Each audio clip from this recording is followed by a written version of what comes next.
meu nome é Esther, sou do 8º ano A e eu vou falar um pouquinho sobre a independência das 13 colônias.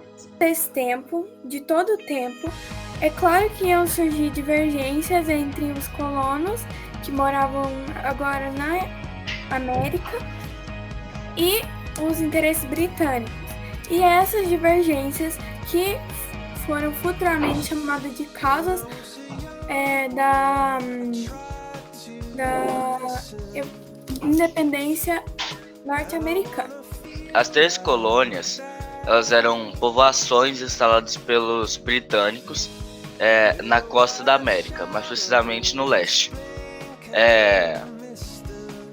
Os colonos se fixaram entre o Oceano Atlântico e os Montes Apalaches, constituindo o embrião dos futuros 13 estados americanos. Primeiramente, eu queria começar introduzindo, falando um pouquinho sobre os Estados Unidos colonial.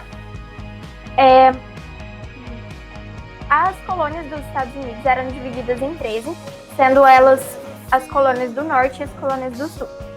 Nas colônias do Norte, elas tinham uma relativa autonomia política e econômica, e a sua economia girava em torno da agricultura, da pesca, da pecuária e do comércio. Já as colônias do Sul tinham a atividade mais predominante, era a escravidão. Eles produziam para exportação e a metrópole tinha um maior controle lá. E eu vou falar um pouco agora das causas gerais da independência. Teve 4 causas gerais. Uma das foi a influência do iluminismo, o ato de proclamação, a experiência bélica dos colonos na guerra e o aumento da expressão colonial inglesa. A independência ocorreu ao longo do século XVIII, teve como pano de fundo as disputas territoriais entre os colonos ingleses e franceses. Bom, o primeiro conflito desse processo da independência dos Estados Unidos foi a Guerra dos 7 Anos, que foi o conflito entre a França e a Inglaterra apoiada pelos colonos, com o objetivo de dominar as terras do oeste dos Estados Unidos e o Vale do Ohio. Esse conflito durou de 1756 a 1763, por isso seu nome 7 anos, devido à sua duração. A Inglaterra, por mais que ela saiu vitoriosa, ela teve um déficit financeiro. Bom, a Guerra dos 7 Anos foi um conflito cujos participantes foram a França e a Inglaterra, e também seus aliados. Houveram-se várias causas para a guerra ter ocorrido, e os principais foram por causas econômicas e coloniais. E também, como eu falei, na festa de Boston, que foi homens vestidos de índios que invadiram à noite navios ingleses e jogaram todas as caixas de chá no mar. Em 1779, se eu não me engano, Thomas Jefferson declara a independência e a Inglaterra reage vamos bem dizer assim, ela reage militarmente. E também teve as causas gerais para a independência, como, por exemplo, o iluminismo, o ato de proclamação em 1763, a experiência bélica dos colonos na guerra e o aumento da opressão colonial inglesa. Eu vou falar sobre as causas da independência e as leis.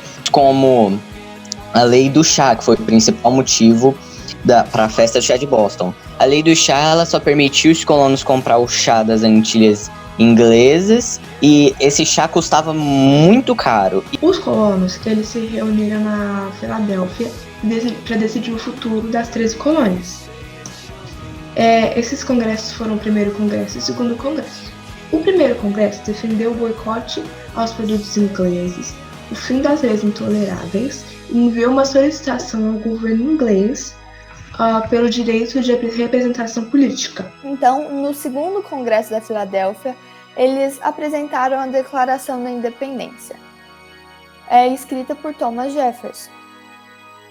Entretanto, a Inglaterra não ficou muito satisfeita com a ideia da colônia se separar.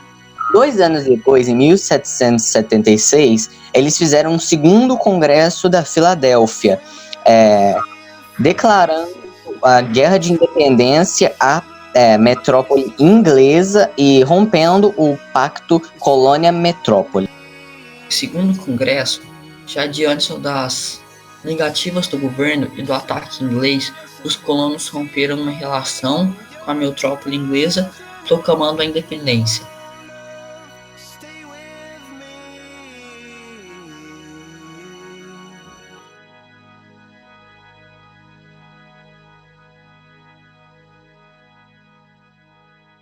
E a Constituição de 1787. Após o fim da guerra, houve um período de confederação, onde havia um governo central. Os colonos eles se reuniam, cada representante dos 3 estados, para tomar decisões.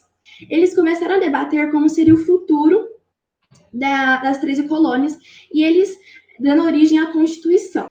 George Washington, que por acaso foi o primeiro presidente dos Estados Unidos, comandou as tropas defensoras da liberdade.